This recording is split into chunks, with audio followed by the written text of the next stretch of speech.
Yo, my name is Simple Mocha, and I am going to react to Do All Cult Members Think the Same? Let's go jump into it. And we were the ones that were the good ones. A number of students are in my classroom are, in old language, a couple thousand years ago, disciples. We thought we were joining a movement to make the world better. When are you going to wake up with this precious opportunity? How I come to view what happened to me is a viral mimetic infection. What you call it, a cult. I don't even really know what a cult is, but I know I don't have one. Sure you don't. The word cult often carries derogatory connotations. Hope I pronounced that right. In modern English, a cult is a social group that is defined by its unusual religious, spiritual, or philosophical beliefs, or by its common interest in a particular personality, object, or goal. Wikipedia.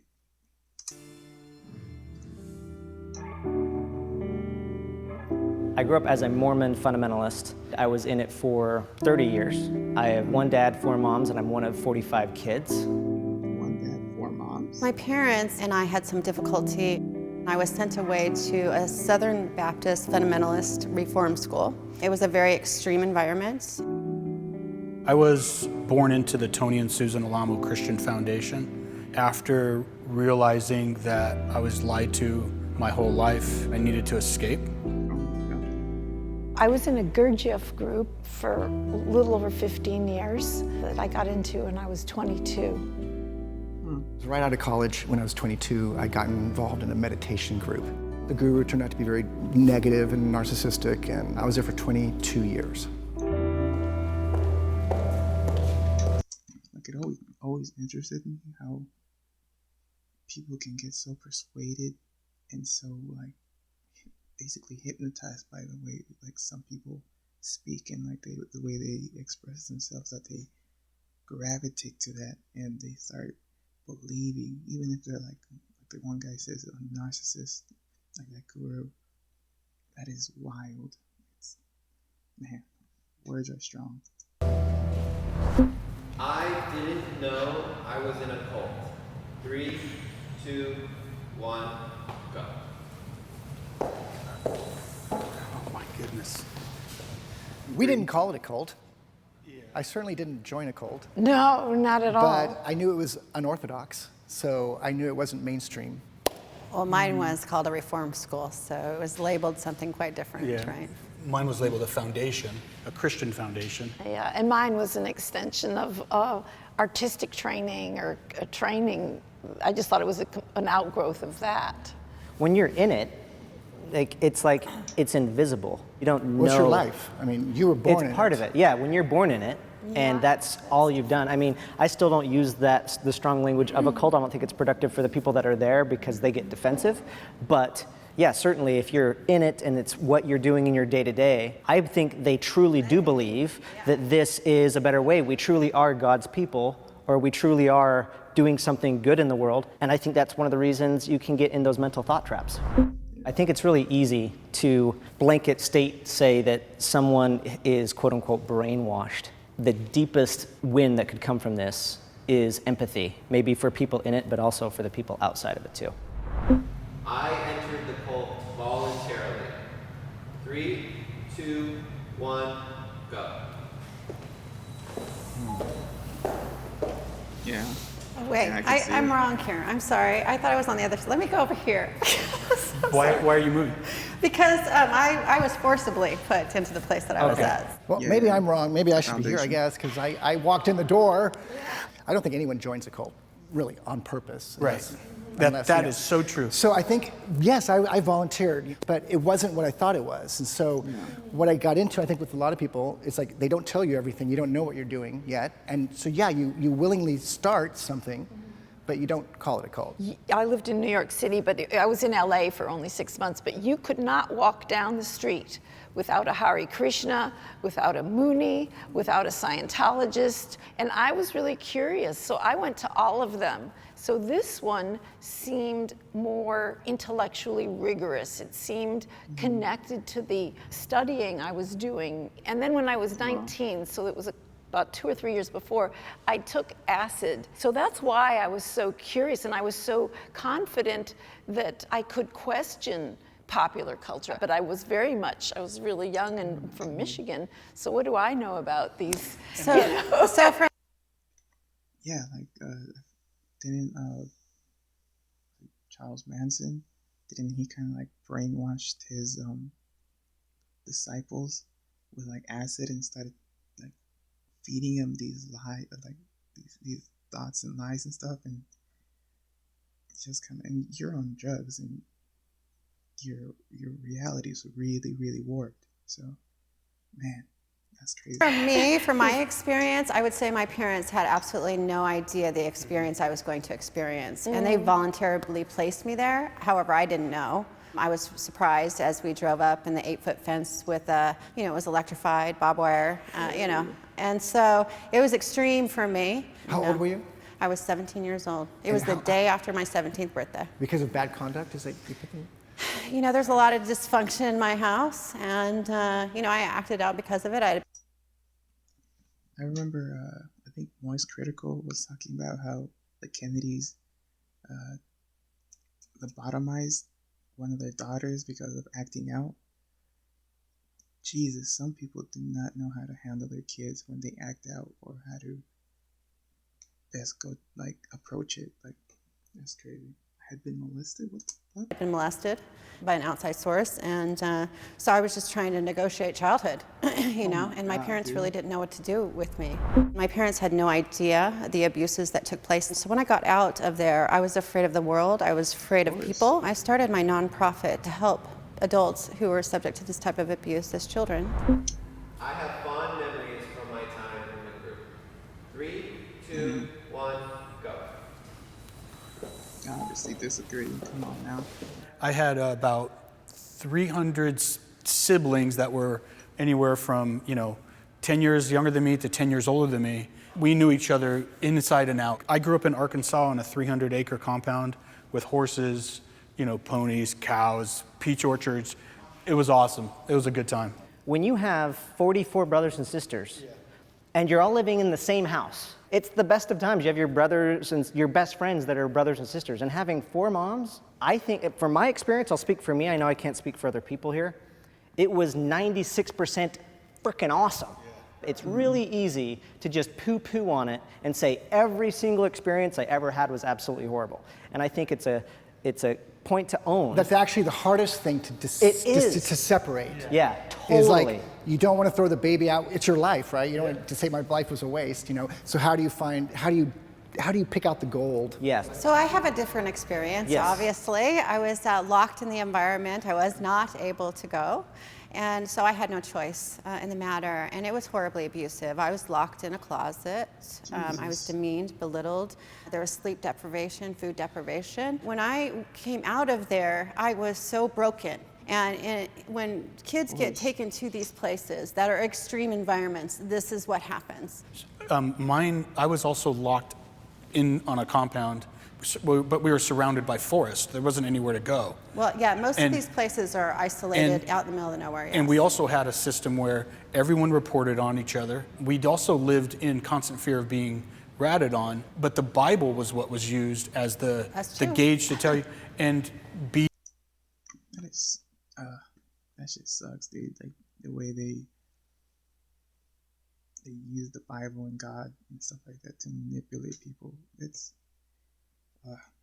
meetings, forced fastings. Sexual abuse? Yes, sexual abuse. So then how could you, so in your mind, rationalizing the good times that you had to the extreme times, I don't understand how. I know, because those times were so bad, but they were not. It was what I was used to. It's what kept you there.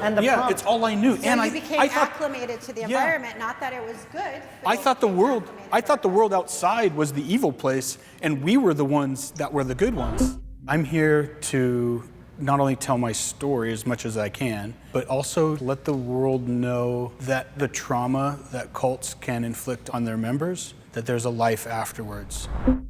My leader had good intentions. 3, 2, 1, go. I really don't believe any leaders, like cult leaders, have good intentions. I genuinely don't. Yeah. Oh, man. I'm just not sure. Yeah, I'll give it to him. Yeah. Damn it. I think it started out as good, but Hey, it's you not will. when You I was somewhat there. agree. Yeah, it's somewhat. That's why we're here. That's why we're Yeah, here. just a little bit agree, yeah. Okay. I got to move. So I'm moving because when we were in the group, we thought the intentions were good, but when I got out, I learned that they had criminal records and that they had motives that had nothing to do with what they claimed they were. Well, I'll be over there. Yeah, I'm going to probably Come move on even over here, I'm going to Benjamin. disagree. Not All the way over. Not quite, because there's a human element in that all humans err. And so I got to give it to them that they probably wanted to improve their personal lives, and I don't see being selfish as bad, as long as it's not stepping over and hurting other people to get to those desired ends. I think I'm going to move over here. The troubled teen industry is an industry that has secular programs, wilderness boot camps, boarding schools, rehabilitation centers. The idea is you send your kid to this place to get fixed. It's $1 million industry in Utah alone. And so I don't think when people start these things, it's about the child. I think it's about the money. I think it's important to clarify, if anybody searches Mormon fundamentalism, that why I'm not on the exact opposite end is that there are different sects of Mormon fundamentalism. Like if I was part of Warren Jeff's group, that infamous, he's in jail for life, like I would be clear over there. The people that I know, I think they actually believed it. And so my thing is, I think they were sincere, but the ultimate conclusion I came to is just because you're sincere doesn't mean you can't be sincerely wrong. When I left, my mind was more with all those people who they got an elevated social status. They would travel around the world. They were treated like royalty. And so if they ever left the group or questioned, they would lose this like privileged life they were having. So it wasn't just the leader, it's almost like he exported his own selfishness. That is such a good point. In my case, I was born into the group, and I was raised by my cult leaders and used as an example of how to be. And whenever a child did something wrong, it was compared to me. Would Benji have done this? And the child would usually say no. Wow. That's another crazy thing. Imagine being born into a cult. Wow. Okay, Crazy. well then give him 40 swats. When someone tries to use a child as leverage against other people and to manipulate a child to do their bidding, it shows their true intentions. It shows that they are not well-intentioned. Come on They're over evil. here. Come Yeah, on I over know, I kinda here. have to jump over All there right. right When you're young and something seems like a good idea or mindfulness, you want to throw your whole shoulder into it. And then you don't realize that there are a lot of other, maybe older people, a little bit older than you, that will completely hijack your essence. I did things that I regret. Interesting. 3, 2, 1, go. Everyone's going over here. Oh my God. I was manipulated as a child, so I kind of want to step back maybe to like somewhat agree. I'm like in between here and there, but in reality, I feel bad, but I wasn't a consenting adult. The impact. I wasn't an adult, and I was made to do these things. Yeah. And they haunt me to this Thank day. you. Because I was leveling up in the system, right? I had been broken, and so I bought what they were selling, and so I became what they called a helper. It was a tragic experience where these people tried to commit suicide right in front of me. And I had to kind of save them, and there was no medical attention. I was programmed to do these things, right? They conditioned me to have these responses, but I still regret them. You still regret it? Yeah. I think regret that's them kind of how I strongly. feel a little bit, because the things that I usually don't like the word regret, because I don't think it's productive to be so stuck in the past. But the things, the negative feelings that came up in me, what made me come over here to agree is there were things that I was complicit to, that I witnessed, that I thought was the right thing, but there was something inside of me in those moments that I was like, fuck, this should not be right. Like, there's the piece of me now that's like, man, why didn't you stand up and say something or do something? But when you're in it, you don't see it. When you're there, you don't see it. And I think that's part of almost the healing process, that you have to have empathy for that version of yourself, like, hey, you didn't know any better. The things I regret when I look back on it, and I've asked myself this question before, is one, I didn't get out sooner. Another thing was not warning other people of what happened to me. I didn't tell some of my brothers what had happened to me, sexual abuse with this teacher. There were moments when I was like, I recognized that his role trumped all my friends, my family, everyone. Like, I kept a promise with him and I wouldn't tell anybody, right? So I really regret that I gave him so much power. The general misconception, I think, is that people don't believe it could happen to them, or they don't understand how it happened. And people don't see how the cult paradigm is everywhere. There's small cults just in your office. I'm on good terms with the leader of my group. 3, 2, I just know. 1,